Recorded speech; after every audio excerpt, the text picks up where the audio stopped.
I'm the facility director of the Johnson County Rehabilitation Center.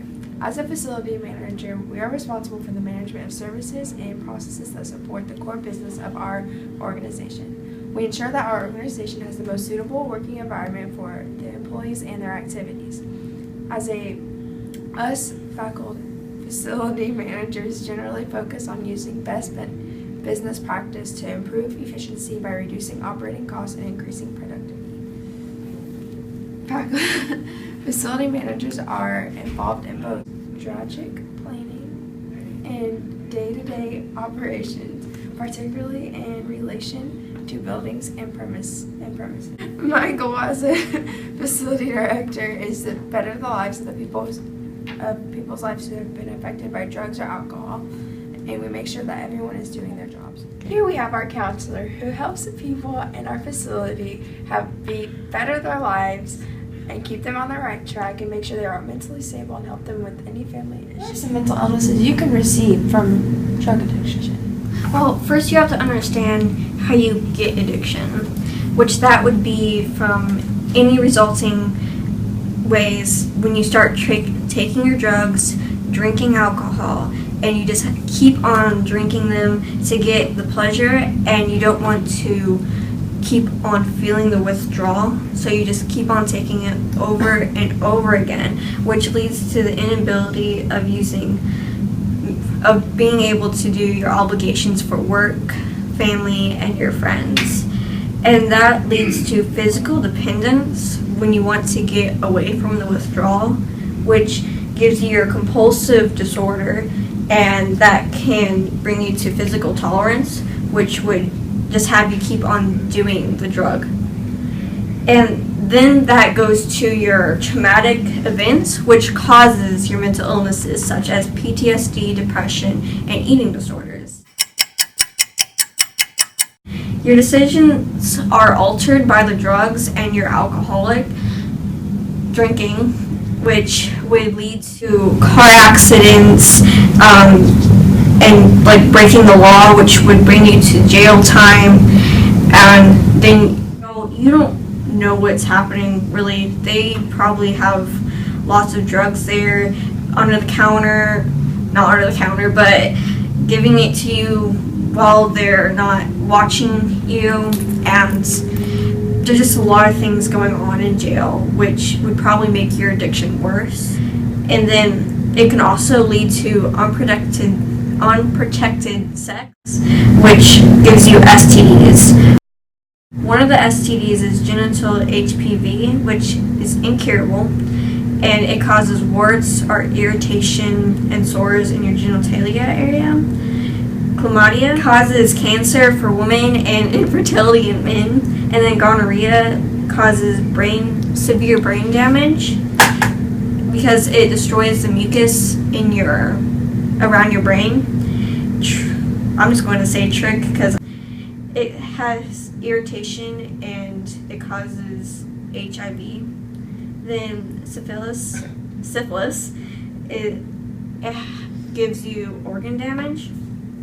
And the biggest one of all is HIV, which attacks your immune system and your white blood cells, which can lead to AIDS, and that weakens the immune system, causing you to have fatal consequences, such as the worst one, death. And let me tell you, pain before death. Now go. Here we have our nutritionalist of the facility who helps the drug addicts get the right nutritional values and needs that they need. Addiction to drugs often causes malnutrition. Drinking wine, beer, and alcohol can help and create a feeling of fullness, but also leads to major health risks that go along with alcohol. Drug abuse can also lead to vitamin and mineral deficiencies, which is why it's important for drug abusers to maintain good nutrition. For drug abusers to maintain a good nutrition, it's important for them to consume nutrient-rich, including fruits, vegetables, fish, grains, and antioxidants.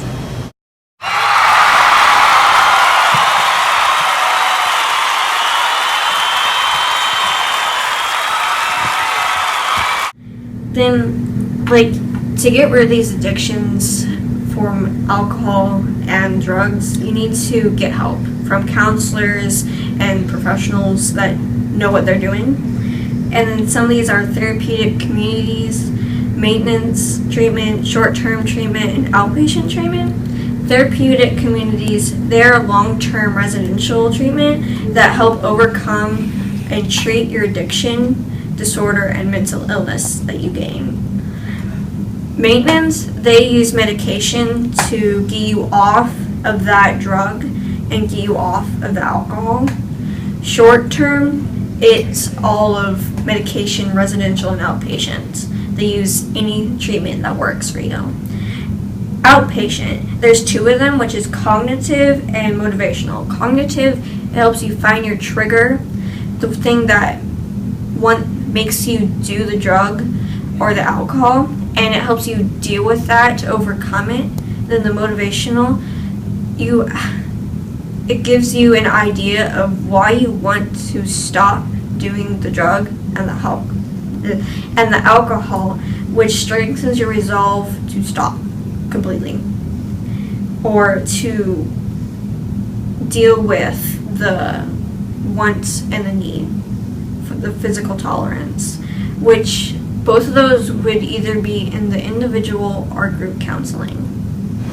Nutrition therapy is also available, but comes with health risks depending on the substance. And medical nutrition therapy can help abusers by healing and nourishing the body, stabilizing mood and reducing stress, reducing drug cravings, encouraging a healthy lifestyle. And this is our physical fitness director. She keeps our clients in shape and motivated throughout the day. How does exercise benefit the body? Although people tend to think of exercise as good for the body, it also benefits the brain. As it invigorates the heart and lungs, it stimulates the brain's reward pathway and heightens mood-boosting neurochemicals. Such observations may explain why competitive runners experience mood elevations.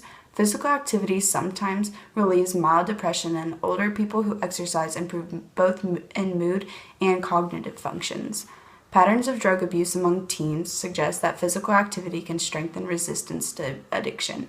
Results from the NIDA-funded Monitoring the Future survey, for example, indicate that high schoolers who exercise regularly are less likely than sedentary teens to smoke cigarettes or abuse marijuana. Apart from improving the health of the developing brain, there are many reasons to think that physical activity can be useful means for preventing substance abuse among teens. An increasing body of research is demonstrating that exercise helps protect the body against the effects of drugs, decreases cravings, and boosts recovery rates. Long-term alcohol abuse gradually damages the white matter in the brain, the tracks of connection that link brain cells to one another. How does exercise help those who abuse drugs and alcohol? According to the National Institute of Drug Abuse, NIDA, a combination of cognitive behavioral therapy and exercise can help people quit smoking. When combined with nicotine replacement, exercise is more effective and helps in helping smokers avoid weight gain than nicotine replacement alone. Exercise can also help reduce cravings to smoke marijuana as well. The NIDA reports that teens who get regular exercise are not just likely to smoke cigarettes, but are also less likely to abuse marijuana than their less active peers. It's no secret that exercise benefits the body and the mind. Vigorous exercise improves circulation, strengthens the heart, helps maintain weight, relieves stress, sharpens the mind, and aids in sweating toxins out of the body. Drugs and alcohol abuse can weaken the immune system, increasing susceptibility to infections. They can cause cardiovascular conditions ranging from abnormal heart rate to heart attacks. Injected drugs can also lead to collapsed veins and infections of blood vessels and heart valves. Drugs and alcohol can cause nausea, vomiting, and abdominal pain. They can cause the liver to have to work harder, possibly causing significant damage to liver failure, causes seizures, stroke, widespread damage to the brain that can impact all aspects of daily life by causing problems with memory, attention, and decision-making, including sustained mental confusion and permanent brain damage.